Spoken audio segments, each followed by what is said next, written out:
ओम नमः सिद्धेभ्यः। ओम नमः सिद्धेभ्यः। रत्न कर्णक शावकाचार्य का मंगलाचरण लेंगे। नमः शिवदमानाय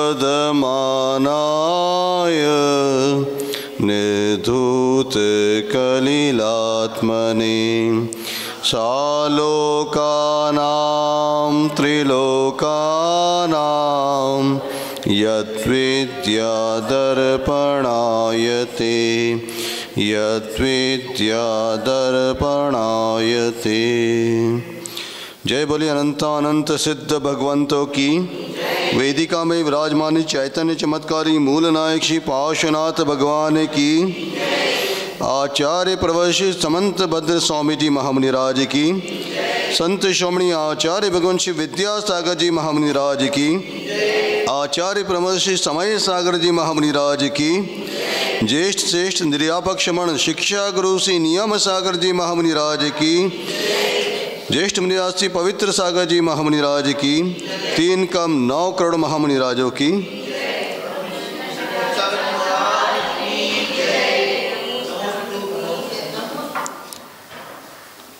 शावकाचार में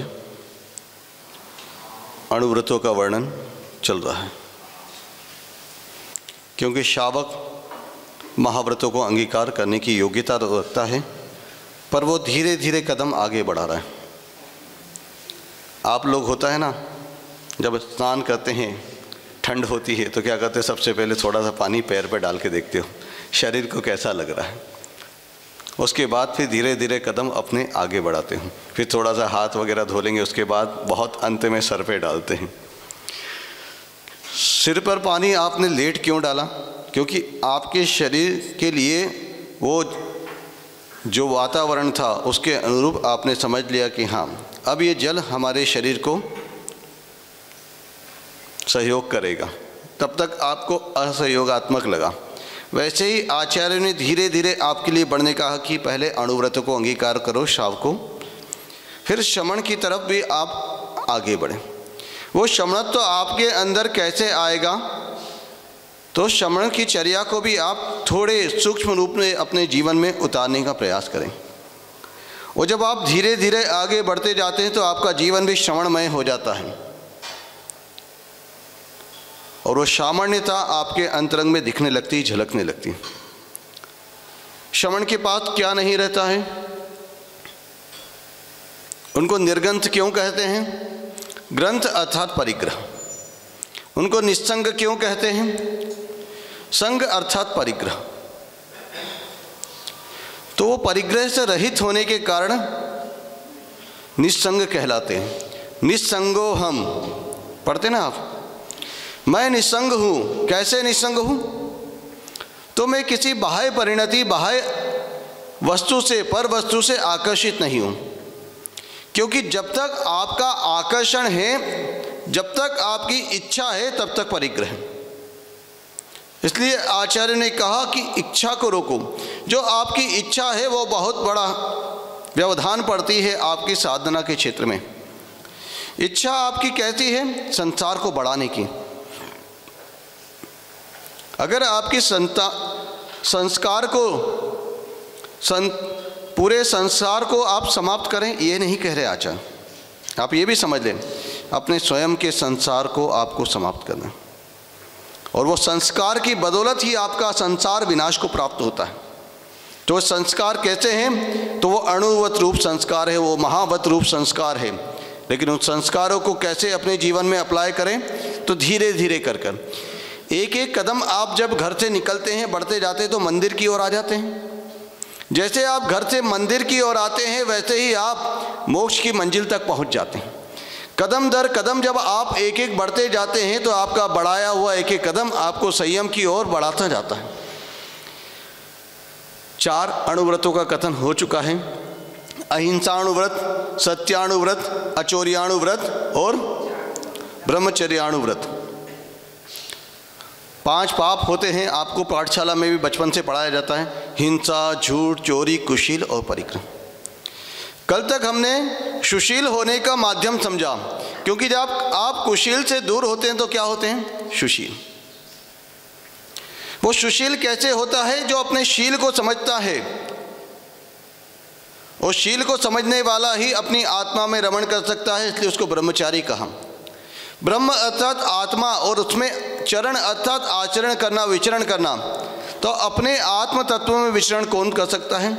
जिसको बाह्य परिणति प्रभावित नहीं कर सकती है और नहीं करती है, वही व्यक्ति अपने आत्मा में आचरण विचरण करता है। और बाह्य परिणति क्या होती है? तो 10 प्रकार के परिग्रह बाह्य परिग्रह कहें आचार्य। ग्रस्त अंतरंग परिग्रह का यथा योग्य यथा शक्ति त्याग करता है, लेकिन बाह्य का मुख्य रूप से। और आप पूरा त्याग नहीं कर रहे, कम से कम आचार्य करें, उसका परिमाण करो, उसको सीमित करो, उसको परिमित करो।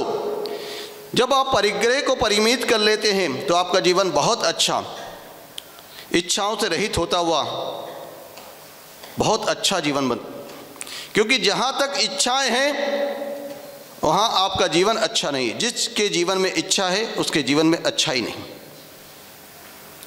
इच्छा तो अच्छा नहीं, इसलिए आचार्य ने कहा इच्छा निरोधो तप। वो तप है, बहुत महान तप है वो इच्छा को अवरोध करना। आपने अपनी इच्छाओं को सीमित कर लिया, आपने अपने आप को बहुत सीमित कर लिया।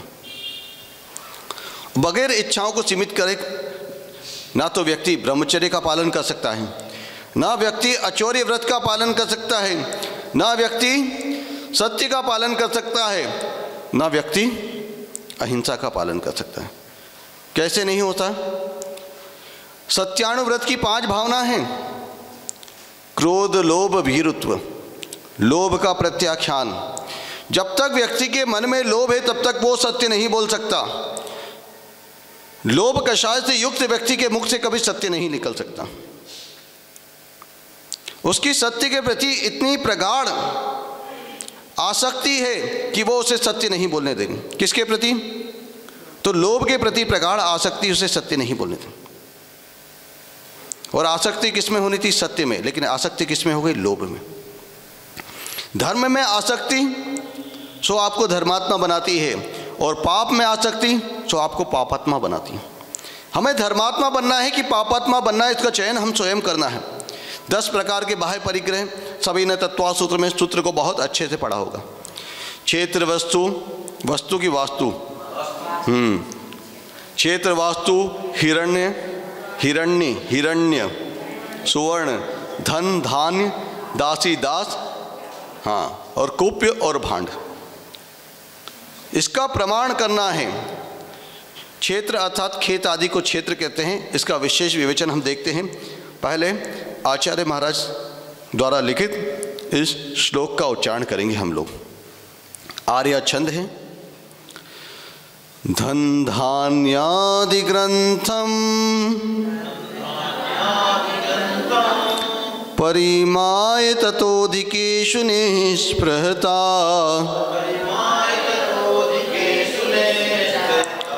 परिमित परिग्रहः स्यात् दीक्षा परिमाण नामापि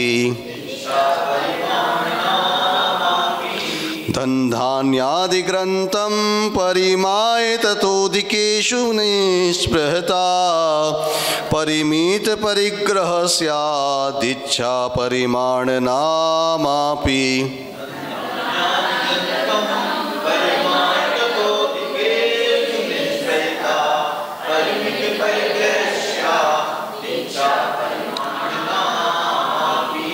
दीक्षा परिमाण नामापि। धन ध्यान आदि ग्रंथम, यहाँ 10 प्रकार का। आदि से क्या लेना है? तो आदि का पेट बहुत बड़ा होता है ना? बिल्कुल। आदि का पेट इतना बड़ा होता है कि उसमें सब समा जाता है। आप कितना भी दे दो आदि को, सब समा जाएगा। धन धान्य आदि, धन दे दो, धान्य दे दो, सब दे दो, सब उसमें समा जाएगा। इसलिए चा और आदि 2 का पेट आचार्य महाराज कहते हैं बहुत बड़ा होता है। 10 प्रकार के परिग्रह उसमें सीमित हो। उसको क्या करना है? परिमाय, परिमाण कर तथा उससे अधिकेशु, उससे जो आधिक्य है, जो अधिक है उसमें क्या करना है, निष्प्रहता, इच्छा रहित होना। देखो दो नाम दिए, परिमित परिग्रह अर्थात परिमित परिग्रह और इच्छा परिमाण नाम। इच्छा परिमाण नाम का क्या अनुव्रत होता है। इस अनुव्रत को दो नाम दिए, जैसे पिछले श्लोक में आचार्य महाराज ने दो नाम दिए थे, स्वदाह संतोष व्रत और ब्रह्मचर्यानुव्रत। ऐसे ही यहाँ पर भी धन किसको कहते हैं, गौधन गजधन, है ना, धन से ये धन नहीं लेना।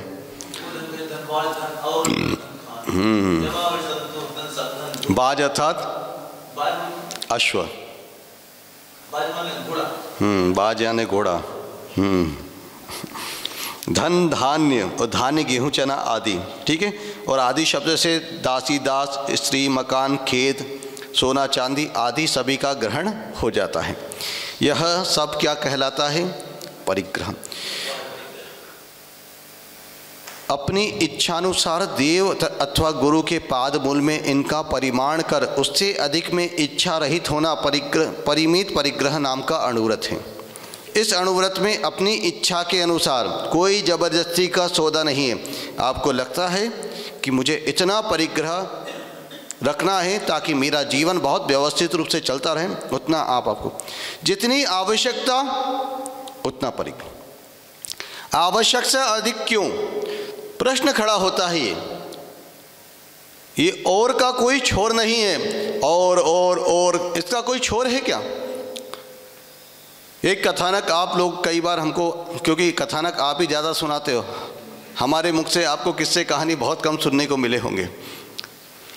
एक बार आपने बताई थी एक कहानी, कोई सुना रहा था कि एक व्यक्ति को किसी व्यक्ति राजा ने कहा कि जितनी भूमि तुम शाम तक नाप के आ जाओगे उतनी भूमि मैं तुम्हें दे दूंगा। वो व्यक्ति दौड़ता गया, दौड़ता गया, दिन भर दौड़ता रहा। उसको ये तक ख्याल नहीं रहा कि मुझे शाम तक वापस आना है। सोचिए, बगैर खाए पिए उसने दौड़ लगाता रहा, क्योंकि जितनी भूमि को मैं नाप कर वापस आऊँगा उतनी भूमि मुझे प्राप्त हो जाएगी, बस। और शाम को क्या हुआ, वो एक जगह गिर गया और ओम शांति, प्राणांत हो गए। सुनने में हमें हंसी आती है कि कैसा वो व्यक्ति था, कैसा मूर्ख था, उसकी मूर्खता पे भी आपको हंसी आती है, लेकिन कहीं वो काम हम तो नहीं कर रहे हैं। वैसी मूर्खतापूर्ण कृत्य हमारे द्वारा तो नहीं हो रहा है। अगर वैसा कृत्य हमारे द्वारा हो रहा है तो हम क्या कर रहे हैं, हम मूर्ख हैं कि विद्वान हैं, आपको स्वयं समझ में आ जाएगा। हम मूर्ख हैं कि अमूर्ख हैं, हम विद्वान हैं कि अविद्वान हैं, आपको स्वयं समझ में आ जाएगा। इस अनुव्रत में अपनी इच्छा के अनुसार परिग्रह का परिमाण किया जाता है, इसलिए इसका दूसरा नाम इच्छा परिमाण भी कहते हैं। ये आपके जो अंतरंग के परिणाम होते हैं, इनका परिमाण अगर आपने कर लिया तो आचार्य कह रहे हैं आपने बहुत बड़ा काम कर लिया। परिग्रह क्या कहा, परिगृहते अनेन इति च परिग्रह, ये धवला में परिभाषा मिलती है, जिसके द्वारा ग्रहण किया जाता है वो परिग्रह। अभी तो हमने सोचा था कि जो इकट्ठा हो गया वो परिग्रह नहीं, जिसके द्वारा ग्रहण किया जाता है वह परिग्रह है। बाह्य अर्थ ग्रहण हेतु अत्र परिणाम, बाह्य पदार्थों के ग्रहण में कारणभूत परिणाम को ही आचार्यों ने परिग्रह कहा। सोचिए, आचार्य वीरसेन महाराज परिग्रह क्या करें, जो आपके परिणाम है किसके में, तो बाह्य अर्थ बाह्य वस्तु को जो ग्रहण करने रूप आपके जो परिणाम है उसको परिग्रह का। इस अनुव्रत में अपनी इच्छा के अनुसार परिग्रह का परिमाण किया जाता। परितः गृह्णाति आत्मानम इति परिग्रह, इस व्युत्पत्ति के अनुसार जो आत्मा को सब ओर से जकड़ ले उसे परिग्रह कहते हैं। आपकी आत्मा को उसने कहीं से भी नहीं छोड़ा, चारों ओर से जकड़ रखा है। कषाय किसको, जो आत्मा को कसे वो कषाय। और परिग्रह कौन सी कषाय के परिणाम का फल है, लोभ कषाय का परिणाम है। ये लोभ कषाय का फल है। और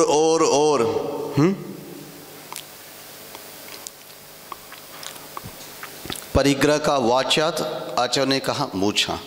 जो वाच्य अर्थ क्या है परिग्रह का? मूर्छा। जैसा कि तत्वासूत्रकार आचार्य उमा स्वामी महाराज कहते हैं मूर्छा परिग्रह, प्रमत्त योगात मूर्छा परिग्रह। जो मन वचन काय की प्रमादपूर्ण प्रवृत्ति है उसमें जो आसक्ति है उसको मूर्छा का। मूर्छा को तो लोग कहते हैं महाराज जी जो लोग बेहोश हो जाते हैं उसको मूर्छा का, लेकिन ये मूर्छी धातु से बना है मूर्छा शब्द। इसका अर्थ क्या है? आसक्ति। यहाँ परिग्रह का है तो यहाँ पे परिग्रह से संबंधित आसक्ति को लिया जाएगा। पर पदार्थों में मूर्छा अर्थात ममत्व भाव, स्व को भूलना और पर में लगना। अपने आत्म तत्व को विस्मृत कर चुका है और किसको स्मरण में रखा हुआ है उसने? पर पदार्थ को स्मरण में करके वो अपना जीवन को व्यतीत कर रहा है। जरा अपने अतीत को देख ले कि मैं कहाँ से आया। अतीत सबका पतित था। हमारी जो यात्रा हुई वो अनंत निगोद से प्रारंभ हुई। अतीत सबका पतित था। कहाँ से निकल के आए हम? एक इंद्री, दो इंद्री, तीन इंद्री, चतुर्इंद्री, पंचेंद्री, सारी पर्यायों को हमने ग्रहण किया है। अब कब तक ग्रहण करना है, किस किस को ग्रहण करना है, सोचा कभी? ये ग्रहण करने का परिणाम है कि आज तक हम ग्रहण करते आए हुए। महाराज जी हमको कोई ग्रह तो नहीं लग गया है? ये ग्रहण, ग्रहण, जिस दिन आपने ग्रह को ना कर दिया ना उस दिन ग्रहण छूट जाएगा आपका। बिल्कुल, ग्रहण, जिस दिन घर को छोड़ दोगे ना तो ये ग्रहण छूट जाएगा। समझ में आ रहा है? जाते हो ना गृह प्रवेश, उस ग्रह को ना बोलो ना, उसको क्या बोलो? ण। अब नहीं, प्राकृत में होता है न, ग्रहण। ये ममत्व भाव ही परिग्रह है, ये आसक्ति भाव ही आचार्य ने कहा। मम इदम, ये मेरा, ये मेरा, ये मेरा। आचार्य कह रहे कुछ मेरा ना तेरा। कौन कौन है मेरा तेरा? उपदेश की कारिका याद आ रही है?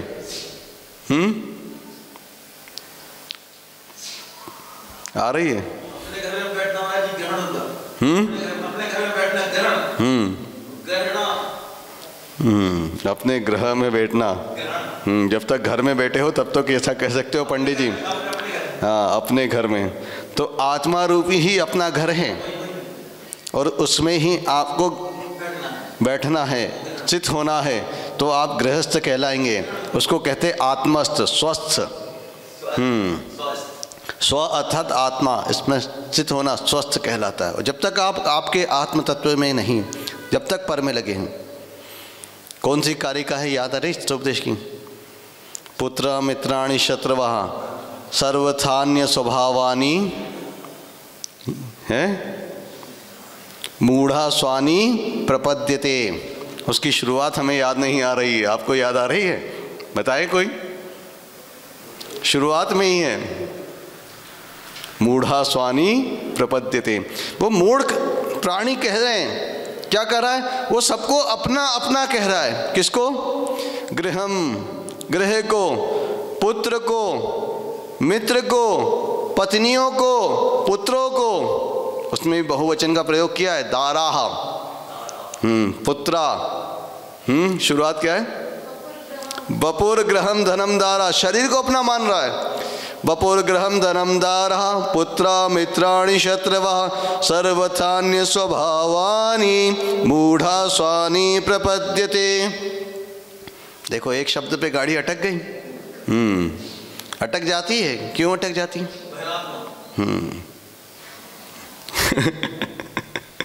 बहिरात्मा। ये बहिरात्मा का लक्षण कहलाता है ना।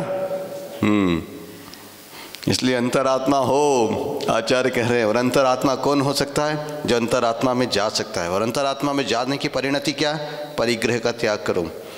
इसलिए तो कह रहे हैं सब पर है, सब पर है और उसमें तत्पर है।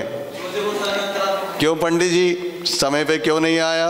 महाराज जी वो थोड़ी घर की व्यवस्थाओं में लगा हुआ था, कमरे को व्यवस्थित करा रहा था, है ना, इसलिए नहीं आ पाया। हाँ, चौथा गुणस्थान भी अंतरात्मा, बिल्कुल। इसलिए जब तक परिग्रह है तब तक हम आसक्ति से घिरे हुए। उस आसक्ति को कम करें, आचार्य महाराज कह रहे हैं। कैसे कम करें? अपनी तत्संबंधित जब आसक्ति को आप कम करते हैं तो आपका बहुत सारा कार्य बहुत व्यवस्थित हो जाता है। अंतरंग परिग्रह और बहिरंग परिग्रह। परिग्रह 2 प्रकार का, 14 प्रकार का अंतरंग और 10 प्रकार का बाह्य। ये 24 प्रकार का परिग्रह जब आप छोड़ देंगे और 24 तीर्थंकरों की स्थिति में 24 घंटे लगे रहेंगे, तब जगह के आपका आत्मकल्याण हो सकता है। लेकिन आप क्या करें, 24 घंटे 24 परिग्रह में ही लगे हैं। एक एक घंटा एक एक परिग्रह को देते रहते हैं आप, है ना। 24 परिग्रह हैं और दिन में 24 घंटे हैं। लेकिन ये अगर 24 परिग्रह को छोड़कर आपने 24 तीर्थंकरों की एक बार भी स्तुति वंदना आराधना का मन में संकल्प भी कर लिया होता तो आपके 24 घंटे सार्थक हो जाते। इसलिए 24 तीर्थंकर और 24 परिग्रह सब मिलाकर कितने हो गए आपके? 24, है ना। परिग्रह त्याग महाव्रत में इन सभी परिग्रहों का त्याग होता है, परंतु गृहस्थ परिग्रह का पूर्ण त्याग नहीं कर सकता। इसलिए वह अपनी आवश्यकता के अनुसार उसकी सीमा निश्चित कर सकता है। इसलिए गृहस्थों के लिए परिग्रह परिमाण अणुव्रत धारण करने का आचार्य ने उपदेश दिया है। गृहस्थ की अवस्थाएं भिन्न भिन्न प्रकार की होती है। किसी का परिवार छोटा है, किसी का परिवार बड़ा है। तो जिसका किसी का परिवार थोड़ा है अतः उसका काम थोड़े में चल सकता है, और किसी का परिवार बड़ा है अतः उसे बड़े परिग्रह को रखने की आवश्यकता होती है। इसलिए आचार्य ने परिग्रह परिमाण व्रत को इच्छा परिमाण नाम भी दिया है। अर्थात इसमें अपनी इच्छा के अनुसार परिग्रह का परिमाण किया जाता है। एज यू लाइक, जैसा आप चाहते हैं वैसा हो जाएगा।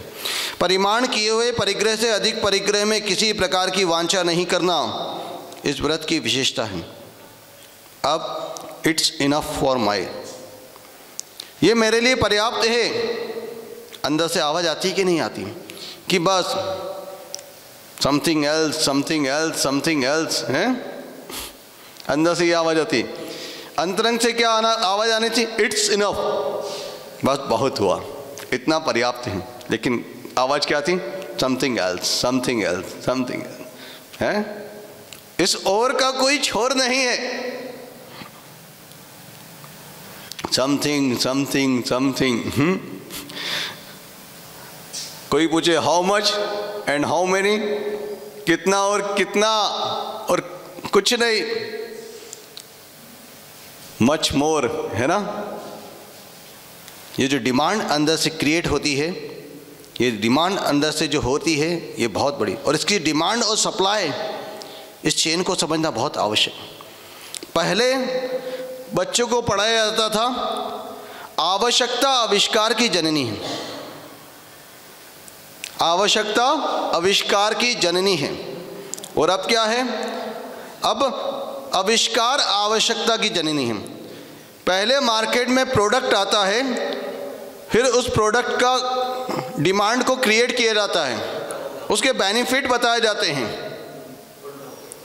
ये उल्टा जो चक्र चल रहा है, ये डिमांड एंड सप्लाई नॉर्म्स को फेल कर रहा है। पहले बच्चे माता पिता से मांग करते थे और माता पिता एकदम पूर्ति नहीं करते थे। थोड़े दिन उसकी आवश्यकता के अनुरूप उसको थोड़ा ढल जाने देते थे, देख लेते थे बहुत ही आवश्यक वस्तु है तो उसके लिए ला कर देते थे। अब इतना सा बच्चा होता है और उसके पास खिलौने कितने होते हैं, खेलने का समय कितना है, सोचिए आप। पहले वो बच्चा अपने आप से बहुत सारी चीज़ों को सीखता था, प्रकृति के तटस्थ रहता था और बहुत सारे खेल वो प्रकृति के साथ खेल लेता था। आप लोगों ने भी खेले होंगे अपने बचपन में कई खेल, लेकिन बच्चे आजकल के वैसे खेल खेलते दिखते हैं। क्यों?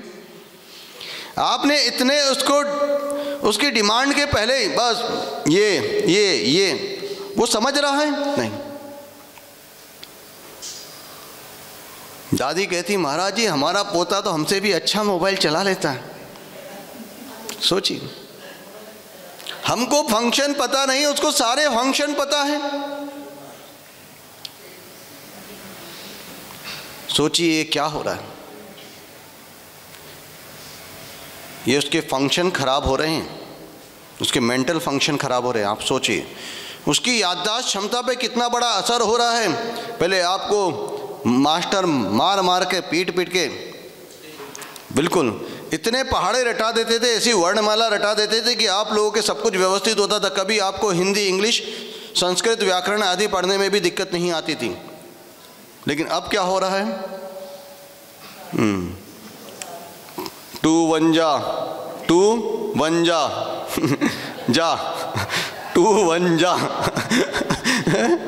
वो जा रहा है, कहाँ जा रहा है? 1 जा, क्या बन जा? A फॉर एप्पल और Z फॉर जेब्रा, विदेशी गधा।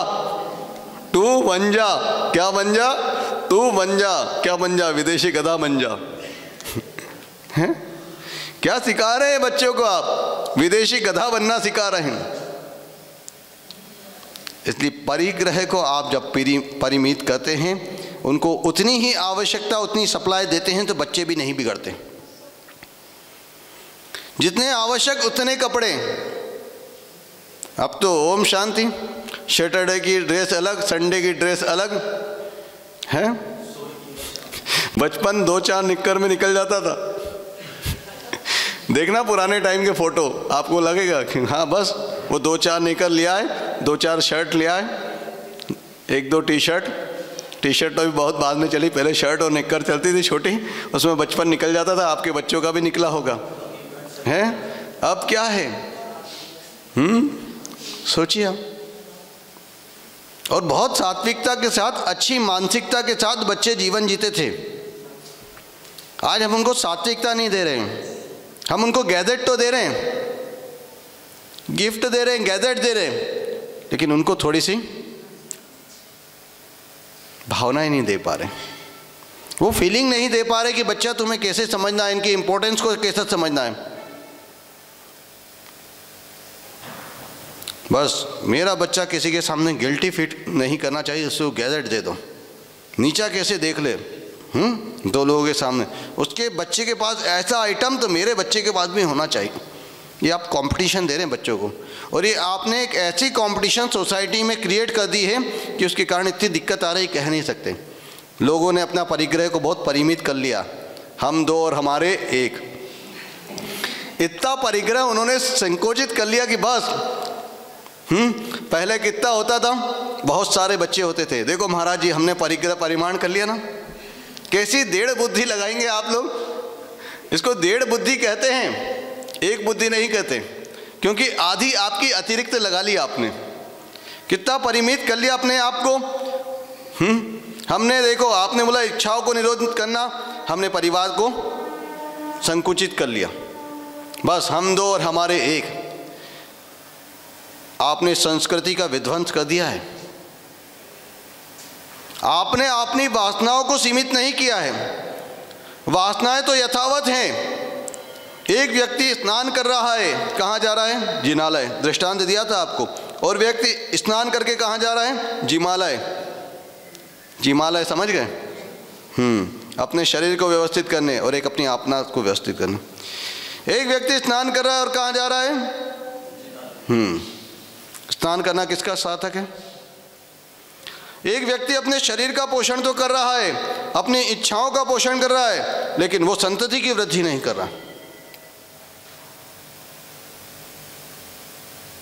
वो कहाँ जाएगा? सोच लीजिए। भरत चक्रवर्ती की पटरानी अपने रूप लावण्य से अपने पति को रिझाना उसका उद्देश्य था। सुभद्रा, संतान उत्पत्ति, ओम शांति। कहाँ गई? छठे नरक गई कि नहीं? संतान थी उसकी? नहीं थी। नाममाला में भी कुछ ऐसा उल्लेख आया है, आपको बताएंगे तो आपको लगेगा महाराज ऐसा कैसा लिखा? लिखा है, स्पष्ट लिखा है। ये जितने भी आप लोग ममत्व को, ममता को पाप मान रहे हैं, अपने आनंद में बाधक मान रहे हैं, ये बहुत बड़ी पीड़ा समाज को हो रही है और आगे चल के आपकी संतति बिल्कुल विध्वंस को प्राप्त होने वाली। ओ भव्य मुमुक्षु जीव मुनि बने, आरिका बने, श्रावक बने, श्राविका बने, चतुर्विध संघ के बहिर्भूत नहीं जाएगा। आप लोग देखिए आप कितने भाई बहन थे, अब कितने रह गए और आगे कैसे रहेंगे। वो भाई बहन के संबंध भी लगभग खत्म होने को हैं। हम दो और हमारे एक, महाराज जी एक को ही मैं बहुत अच्छे से पालूंगा, बस उसको सारी सुख सुविधाएं दूंगा। बेटा तुम उसको सुख सुविधा नहीं दे रहे हो, उसको तुम आलसी बना रहे हो, उसको आप प्रमादी बना रहे हो। इतने बड़े बड़े मकान, इतनी बड़ी बड़ी दुकानें देके जा रहे हो, संस्कार नहीं दे पाओगे तुम। सुख सुविधाओं के साथ संस्कार नहीं दिए जा सकते। संस्कार देने के लिए उनको व्यवस्थित रखना पड़ता है, और व्यवस्थित रखने के लिए आपके पास संतति भी व्यवस्थित होना चाहिए। डिमांड एंड सप्लाई, अब आपके पास सप्लाई कितनी बहुत कम है, तो अब आपको उसकी हर डिमांड पूरी करना पड़ेगी बस। और 4 बच्चे रहेंगे, 4 प्लेट लगा दो। बहुत से माताएं आती हैं, महाराज जी मेरे बेटा कुछ खाता ही नहीं, दिन भर चम्मच लेके इसके पीछे भागना पड़ता है। हमने कितने हैं? 1 है बस। 4 भाई बहन है, आप लगा दो 4 प्लेट में नाश्ता। ऐसा कंपटीशन होता है, उसको ज़्यादा क्यों दिया, उसको बड़ी प्लेट में क्यों दिया, मुझे भी बड़ी प्लेट में चाहिए। और फटाफट ख़त्म भी हो जाएगा। उसने 10 मिनट में, मैं 9 मिनट में खाऊंगा, मैं 8 मिनट में खा लूँगा। वो बच्चे बहुत हष्ट-पुष्ट रहते हैं, और आप एक के लिए क्या बच्चे चम्मच लेके फिर रहे, बेटा बेटा बेटा बेटा बेटा बेटा। वो आपको टाटा कर देगा, बेटा टाटा, समझ गए? कर रहा है कि नहीं कर रहा है? क्यों कर रहा है? क्योंकि वो डिमांड एंड सप्लाई, आपने उस नॉर्म्स को समझा नहीं। इसलिए सोसाइटी की जितनी डिमांड है माता पिता को उतनी सप्लाई देना है। आप संतति को ज़्यादा रखें, उसकी सुख सुविधाओं को कम से कम रखें। आप जितना उनको कम से कम सुख सुविधाएं देंगे, वो बच्चे उतने ही संस्कारित होंगे, उतने ही वो देश और धर्म के प्रति समर्पित रहेंगे, और आप लोगों के लिए भी समर्पित रहेंगे। आपके पास सुख सुविधा ज़्यादा हैं और संतति कम है, इसका परिणाम है कि डिमांड ज़्यादा है, सप्लाई कम है। इसके अतिचार बता रहे हैं परिग्रह प्रमाणुव्रत के। बोलो परिग्रह प्रमाणानुव्रत। क्यों बुलवाया आपसे? ताकि आपकी टंग ट्विस्ट हो जाए। परिग्रह प्रमाणानुव्रत, परिमाणानुव्रत, परिग्रह परिमाणानुव्रत।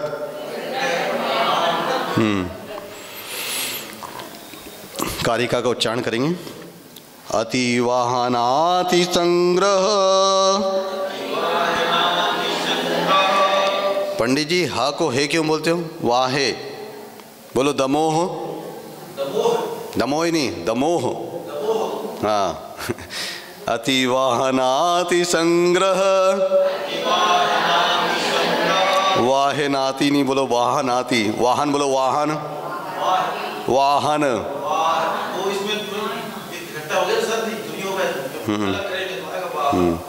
अतिवाहना, वाह बोलो, वाह बोलो, वाह वाह बोलो, वाह वाह वाह। अतिवाह। नाती बोलता, नाती नाती नाती। अतिवाह नाति संग्रह। विस्मय लोभाति भारवह नानी।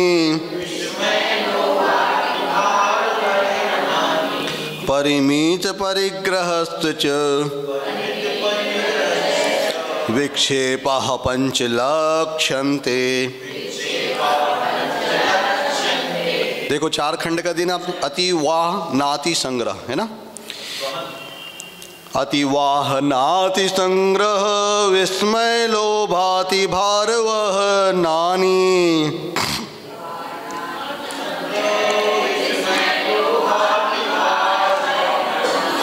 परिमित परिग्रहस्य च विक्षेपः पंचलक्ष्यन्ते।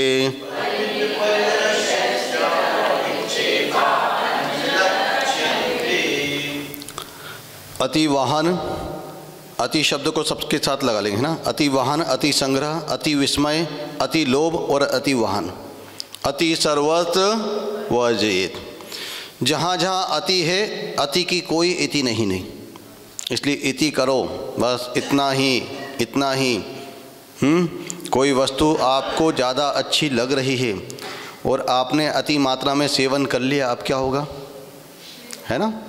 इसलिए मात्रा सीमित होना चाहिए। ये हर जगह अप्लाई होता है। संतति व्यवस्थित हो लेकिन उनकी सुख सुविधा की मात्रा सीमित हो, नहीं तो अतिचार लगेंगे, और अतिचार लगेंगे तो दोषारोपण होगा, और दोषारोपण होगा तो फिर संतति संस्कारित नहीं हो पाएगी। परिमित परिग्रहस्थ च, परिग्रह परिमाणानुव्रत के विक्षेपा अर्थात अतिचार निश्चित किए गए। विक्षेप का अर्थ अतिचार है। विक्षेप शब्द दिया है। जिस प्रकार अहिंसाणुव्रत के 5-5 अतिचार बतलाए थे, उसी प्रकार यहाँ भी 5। तो महाराज मात्र 5 ही अतिचार होते हैं क्या? ऐसा नहीं, अतिचार तो कई होते हैं, लेकिन 5 में उनको आचार्यों ने समाहित कर लिया। जैसे कर्म कितने प्रकार के हैं? तो मूल में कर्म 1 प्रकार का है। फिर कर्म कितने प्रकार का हो गया? 2 प्रकार का, द्रव्य कर्म भाव कर्म, है ना।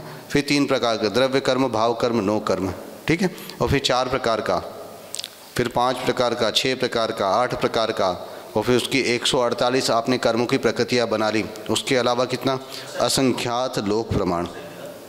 तो अतिचार भी कितने हैं? जैसे अनंत, भगवान के पास कितने गुण हैं? अनंत गुण। वैसे ही हमारे पास कितने दोष हैं? अनंत दोष हैं। कितने दोष हैं? जो अनंत दोषों को जब पास कर लेंगे तब जाके अनंत गुण आएंगे। जिसको 100% मार्क्स मिले तो उसने क्या करा, समझ गए? जिसको 30% मार्क्स मिले उसको बस ओम शांति। उसी प्रकार परिग्रह प्रमाणों के भी 5 अतिचार निश्चित किए गए। श्लोक में आया च शब्द अपि अर्थ में प्रयुक्त हुआ है। वे अतिचार इस प्रकार है। अतिवाहन, अतिवाहन किसको कहते हैं? तो लोभ की तीव्रता को कम करने के लिए परिग्रह का परिमाण कर लेने पर भी कोई लोभ के आवेश से अतिवाहन करता है। अर्थात आपने पशु और वाहन की संख्या तो सीमित कर ली, बैलगाड़ी कम कर ली, बैलों की संख्या कम कर दी। 4 गाड़ी थी 1 गाड़ी से, लेकिन वो 1 गाड़ी से ही 4 गाड़ी का काम ले रहा है। ये अतिवाहन कहलाता है। अर्थात बैल आदि पशु जितने मार्ग को सुख से पार कर सकते थे, उससे अधिक मार्ग पर उन्हें चलाता है।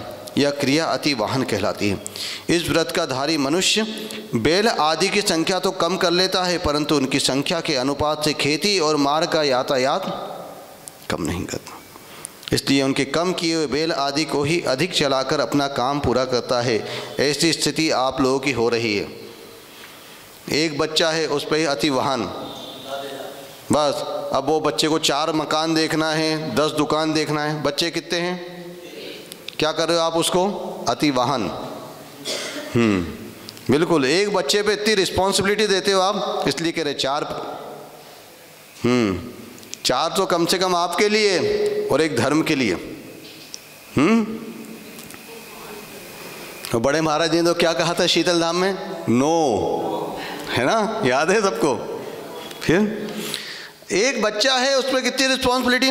4 मकान 6 दुकान, क्या करेगा बेचारा? कहाँ कहाँ जाएगा? फिर कि आज इस मकान में, परसों उस मकान में, किससे किराया लेगा, किससे वसूलेगा, किससे कोर्ट केस करेगा। पूरी ज़िंदगी आपने उसकी, अच्छे 6 बच्चे होते अपनी 1-1 दुकान चलाते, है ना। ये अतिवाहन है। ऐसी स्थिति में अतिवाहन नाम का अतिचार होता है। अति संग्रह, यह धन्य धान्य आदि आगे चलकर अधिक लाभ देगा, इसलिए वेयर हाउस में क्या कर रहा है? Cold store. वो पैसे गड्डी निकाली, कोल्ड स्टोर जैसी हो गई। कहा इतना गाड़ गाड़ के जा रहे हो भैया? इस लोभ के वश से उसका अत्यधिक संग्रह करता है। इसका नाम अति संग्रह नाम का अतिचार है। इतना संग्रह कर लिया उसने कि नोट चूहे ही खा गए हैं। इतना अति संग्रह कर लिया था 500 के नोट का कि जैसे ही मोदी जी ने बोला सब महिलाओं की नींद उड़ गई। कहाँ कहाँ रखे थे सब निकल गए। उनके पति पूछने लगे क्यों? आज तक तो तुम मुझे बताती नहीं थी कि कितने हैं, मैं पूछता था। नहीं नहीं कुछ नहीं मेरे पास, तुम देते कितने हो जो मेरे पास रहेंगे। तो फिर ये सब कहाँ से निकल गए, कहाँ से निकले ये सब? ये वो दे गए थे, हमारे रिश्तेदार आए थे तो, है ना, फिर बहानेबाजी शुरू हो जाती, ये वो दे गए थे, ये वो दे गए थे। अच्छा ठीक है भैया, कोई बात नहीं, वो भी समझ जाते हैं, हाँ बदला देते हैं इनको। तो इतना अति संग्रह मत करो, जितना आवश्यक है उतना संग्रह। अति विस्मय, संग्रहित वस्तु को वर्तमान भाव में बेच देने पर किसी का मूल्य भी वसूल नहीं हुआ। अब बहुत दिन से भाव नहीं बढ़ रहे थे, बेच दिया, अब क्या, दूसरे के द्वारा ठहर कर बेच, और दूसरे ने उसको रोक लिया कि नहीं थोड़ा। अब ऐसी स्थिति में लोभ के आवेश से अति विस्मय, अति खेद करता है। क्यों, तुमने जल्दी क्यों बेच दिया? अरे मेरा तो इतना नुकसान हो गया। सोचो, यह अति विस्मय नाम का अतिचार है। मेरा कितना नुकसान हो गया, वो ये सोच सोच के ही डूबा जा रहा है। अब हो गया ना, दूसरा उसका लाभ आपको दे सकता है, ना आपका नुकसान की पूर्ति वो दूसरा व्यक्ति कर सकता है, लेकिन उसका बात सुन के रही बस। प्रतिदिन कई लोग पेपर के पन्ने पलटते रहते हैं, बिल्कुल स्वाध्याय, बाजार पृष्ठ, क्या देखना है उस पर, किसका क्या भाव चल रहा है। क्यों, आपको सोना खरीदना है क्या? नहीं। लोहा खरीदना है? नहीं। किराना खरीदना? नहीं। फिर देखना, प्रतिदिन देखना है क्या ऊंच नीच चल रही है, क्या भाव ताव चल रहा है। इतना अपडेट रखते हैं अपने आप को, पर डे अपडेट, बिल्कुल, है ना, जानकारी पूरी होना चाहिए। और चर्चाएं भी ऐसी चलेंगी, बस कहीं खड़े हो जाना, अरे आज देखो सोना कितना हो गया, कल कितना था, परसों कितना था, अच्छा मैं खरीद लेता तो ऐसा हो जाता। खरीदा क्या? नहीं, विस्मय कर रहे हैं प्रतिपल बैठ के, यह अतिचार है। अति लोभ, विशिष्ट लाभ मिलने पर भी और अधिक लाभ की इच्छा से कोई अधिक लोभ करता है तो अधिक लोभ नाम का अतिचार है। कोरोना टाइम में अपने पास माल कम है, लोग आएंगे लाइन लगा के, अति लोभ, एक की चीज़ 10 में। फिर अति भारारोपण, ये तो सभी कर रहे हो अपने बच्चों पे। एक बच्चा 4 मकान 10 दुकान, अब क्या है ये अति भारारोपण। लोभ के आवेश से अधिक भार लादना, ये अति भारारोपण नाम का अतिचार है। एक अति भारारोपण नाम का अतिचार अहिंसाव्रत में भी आता है, परंतु वहाँ पर कष्ट देने का भाव रहता है, यहाँ अधिक लाभ प्राप्त करने का। वहाँ क्या है, कष्ट देने के भाव से कहा, और यहाँ अधिक लाभ प्राप्त करने के भाव।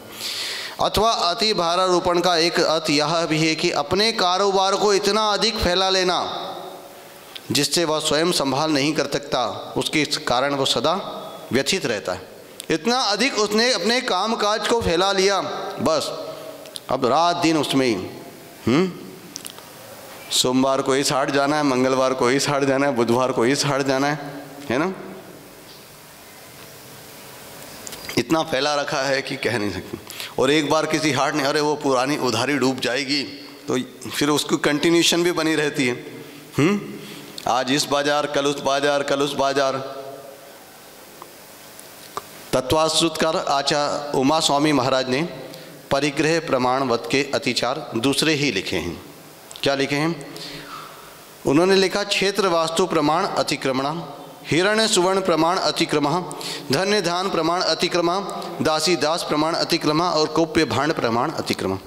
खेत और मकान के प्रमाण का उल्लंघन करना, चांदी सोना आदि के प्रमाण का उल्लंघन करना, पशुधन अनाज के प्रमाण का उल्लंघन करना, दासी दास के प्रमाण का उल्लंघन करना, वस्त्र और बर्तनों के प्रमाण का उल्लंघन करना, ये 5 परिग्रह प्रमाणों के अतिचार। क्षेत्र वास्तु आदि के प्रमाण के उल्लंघन करने का प्रकार ऐसा है कि जैसे किसी ने नियम लिया कि मैं एक खेत और एक मकान रखूँगा। क्या नियम लिया? एक खेत और एक मकान। पड़ोसी का मकान बिक रहा है, उसने दीवार तोड़ के, मकान कितना है लेकिन पड़ोसी का बिक रहा था, दीवार तोड़ के एक बना लिया उसने। पड़ोसी का खेत बिक रहा था, मेड़ को अलग करके, देखो महाराज जी मैंने एक प्रमाण, क्या एक खेत, कितनी बढ़िया बुद्धि कहते हैं इसमें।